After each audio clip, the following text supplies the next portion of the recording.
What about, I don't know, hate speech around hanging the former vice president of the United States? At some point, a government you don't like will use this against you. Trump posted on Truth Social, quote, "Today I have the great honor of bringing a $15 billion defamation and libel lawsuit against the New York Times."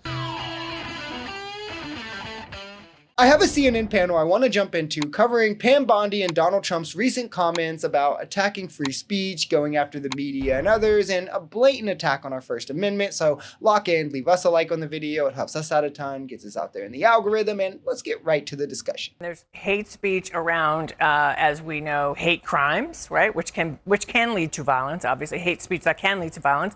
But what about, I don't know, hate speech around hanging the former vice president of the United States? How about hate speech or inciting violence that leads to a violent mob attacking the United States Capitol on January 6th and a police officer being killed?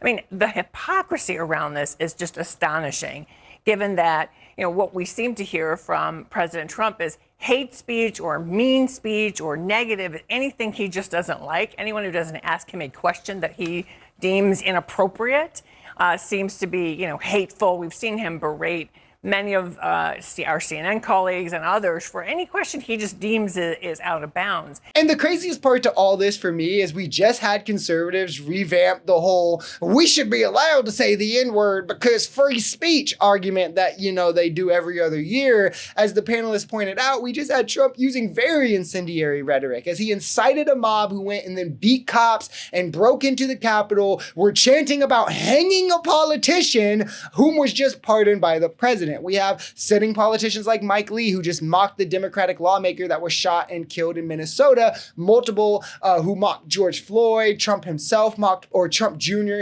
mocked Paul Pelosi, multiple Republicans make fun of Gretchen Whitmer, Vivek, the presidential candidate, the gubernatorial nominee in Ohio, literally calls it a false flag essentially, but like, yeah, guys, if you direct your comments towards the straight white Christian male, now you've crossed the line and deserve prosecuted. But it's definitely across the aisle, guys, that we're trying to do this. There's no such thing as hate speech in American federal law.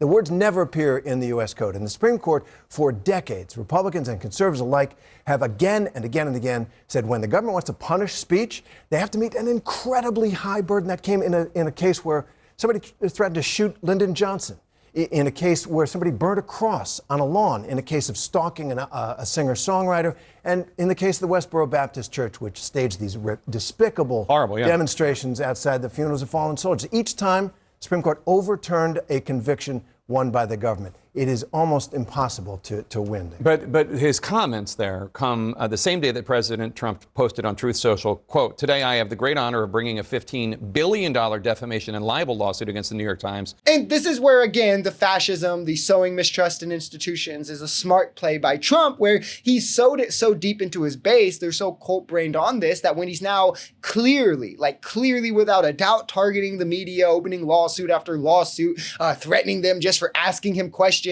pollsters for objectively doing polls, for reporting objectively on him at these different media stations, the cult will write it off as he's just getting justice for the fake news media. I mean, like, this is scary levels of authoritarianism, right? And MAGA is cheering it on because they think they're owning the libs and getting back at the fake news, while Trump is the one that lies to them every day. Like, it's just, I don't know. You can't get over that. But it's like, we've never seen this before. So it's actually like ring the alarm scary. We have Democratic lawmakers getting investigated left and right for nothing. The military in exclusively blue cities walking the streets, masked agents in exclusively blue neighborhoods disappearing people. And now the media being targeted left and right, but only the left. Is there any point to this for MAGA other than, of course, owning the libs, as all of our rights are getting pulled back? But it seems like they're winning because they're not the targets right now. At some point, a government you don't like will use this against you, and that's what's happening now. I think the other problem that I have with some of these lawsuits is it's not just that he's bringing the lawsuit against these networks. It's then saying, and we're going to mess with I'm going to use the levers of government to mess with your business interests.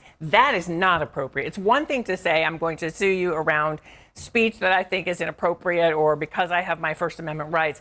But when you are using those levers to then create other problems for a business entity, that's where it becomes problematic. And unfortunately, we're seeing that happen over and over again. Which is why there's a clear imbalance. MAGA will try to play up like, oh, any citizen can do this and sue, and he's just using his Americans' rights, which sure, if you leave out all context and nuance, but Trump is also saying that he'll hurt these companies financially with other decisions, go after any deals they have or with legislation or executive order, and put the full force of the government against them, which clearly creates a power imbalance and makes a company less willing to want to push back and fight, as they're just one business going against the power of the entire US government, essentially, where they know the president is petty enough to do it. We've seen him now open, 3, 4, 5 lawsuits into different media companies, the pollster he didn't like, reporters. And I just ask again, at what point is enough for MAGA? At what point is it too far? Is it at 10? Is it at 11? They'll never answer that because they're even worried batshit.